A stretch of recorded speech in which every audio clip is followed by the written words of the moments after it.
Calendar ప్రకారం ప్రతి ఏటా సూర్యుడి దక్షిణాయనం నుంచి ఉత్తరాయణంలోకి ప్రవేశించడానికి ముందే వచ్చే ఏకాదశినే వైకుంఠ ఏకాదశి అని అంటారు.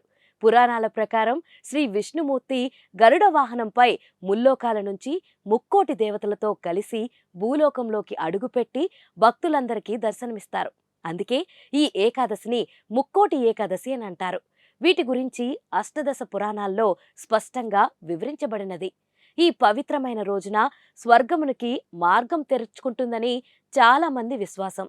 ఈ పర్వదినాన ఉపవాసం ఉంటే వేల సంవత్సరాల పాటు చేసిన తపస్సు ఫలితాలొస్తాయని చాలా మంది నమ్మకం. ఈ సందర్భంగా వైకుంఠ ఏకాదశి ఉపవాస తేదీ, పూజా విధానం, ప్రాముఖ్యతలేంటో ఇప్పుడు తెలుసుకుందాం.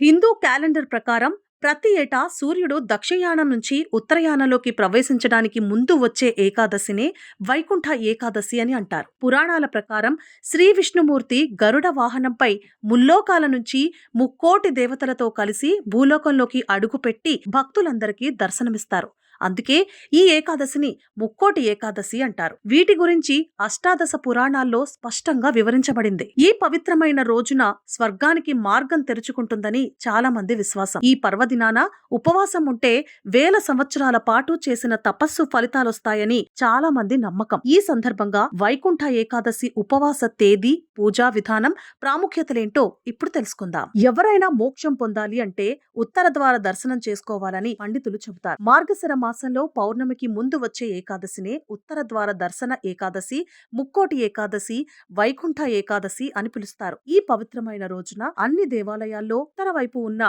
ద్వారం నుంచి భక్తులకు దర్శన సౌకర్యం కల్పిస్తారు. ఇలా దర్శించుకున్న వారికి మోక్షం లభిస్తుందని, అందుకే దీన్ని మోక్షదశ ఏకాదశి అని కూడా అంటారు. ఏకాదశి అంటే 11 అనే అర్థం. అంటే 5 కర్మేంద్రియాలు, 5 జ్ఞానేంద్రియాలు, మనసు కలిపి మొత్తం 11. వీటిపై నియంత్రణ ఉంచుకొని వ్రత దీక్షను చేయడమే ఏకాదశ వ్రతం. వైకుంఠ ఏకాదశి రోజున శ్రీ మహావిష్ణువును ఉత్తర ద్వారం నుంచి దర్శించుకోవాలని చాలా మంది ఆరాటపడుతూ ఉంటారు. వైకుంఠం తలుపులు తెరుచుకునే ఈ పర్వదినాన శ్రీహరి ముక్కోటి దేవతలతో భూలోకానికి వచ్చి భక్తులకు దర్శనమిస్తాడు. పురాణాల ప్రకారం ఒకప్పుడు రాక్షసుల హింసను భరించలేక దేవతలందరూ కలిసి ఉత్తర ద్వారం నుంచి ప్రవేశించి శ్రీ విష్ణుమూర్తిని దర్శించుకొని తమ గోడును వెళ్లబోసుకున్నారు. అప్పుడు శ్రీ మహావిష్ణువు అనుగ్రహించి రాక్షసుల బాధ నుంచి విముక్తి కలిగించాడని, అందుకే ఉత్తర ద్వార దర్శనం చేసుకుంటే మనల్ని వెంటాడుతున్న సమస్యలన్నింటికీ పరిష్కారం లభిస్తుందని భక్తుల నమ్మకం. వైకుంఠ ఏకాదశి రోజున సూర్యోదయం కంటే ముందే నిద్రలేచి స్నానం చేయాలి. ఉపవాస వ్రతం ప్రారంభించి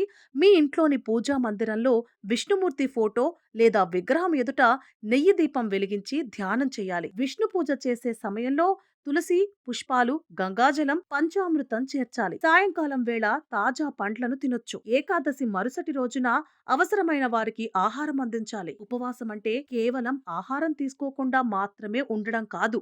మరియు ఆవాసం అంటే అనునిత్యం భగవంతుడిని స్మరించుకుంటూ ఉండడమే ఉపవాస ఉద్దేశ్యం. సత్యయుగంలో ముర అనే రాక్షసుడు ఉండేవాడు. బ్రహ్మదేవుడి ద్వారా వరం పొంది అనేక శక్తులు పొందుతాడు. ప్రజలు, విష్ణు భక్తులు దేవతలను హింసించడం మొదలుపెట్టగా అతడి బాధలు తట్టుకోలేక దేవతలు, ఋషులు కలిసి శ్రీ మహావిష్ణువును ప్రార్థించగా మహావిష్ణువు మురతో యుద్ధం చేస్తాడు. ఈ యుద్ధం 1000 సంవత్సరాలు జరిగింది. ఈ యుద్ధంలో మహావిష్ణువు అలసిపోవడం జరిగింది. అలసట తీర్చుకునేందుకు విష్ణుమూర్తి గుహలో విశ్రాంతి తీసుకోవడం కూడా జరిగింది. విష్ణుమూర్తి విశ్రమించిన సమయంలో ఆయన్ను సంహరిద్దామని మురా రాక్షసుడు ప్రయత్నించగా విష్ణుమూర్తి శరీరం నుంచి మహా తేజస్సుతో కూడి ఉన్న యోగమయ అనే కన్య ఉద్భవించి ఆ రాక్షసుడిని సంహరించింది. ఆ కన్య పక్షములో 11వ రోజు ఉద్భవించింది కనుక ఆ కన్యకు ఏకాదశి అని నామకరణం చేశారు. నామకరణం చేసి మహావిష్ణువు వరమిచ్చెను. తనకు ఇష్టమైన తిథి ఏకాదశి అని, ఎవరైతే ఆ రోజు ఉపవాస దీక్ష చేస్తారో వారు సర్వవిధ పాపాల నుంచి విముక్తి పొందుతారని